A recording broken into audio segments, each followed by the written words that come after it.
நகரத்துல இருக்கிற ஒரு வீட்ல ஒரு நாய் ரொம்ப பாசமா வளர்ந்துச்சான்.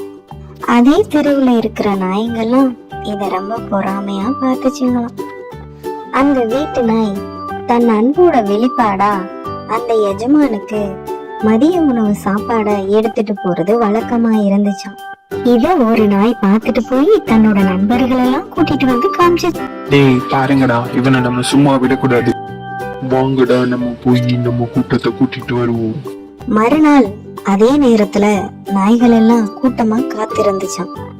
உணவு எடுத்துட்டு போற நேர்மையான நாயை பார்த்து கேலியும் கிண்டலும் பண்ணி சிரிச்சுச்சுங்களாம் மத்த நாய்ங்க. இதையே வழக்கமா பண்ண ஆரம்பிச்சுச்சுங்களாம் அந்த நாய் கூட்டம்.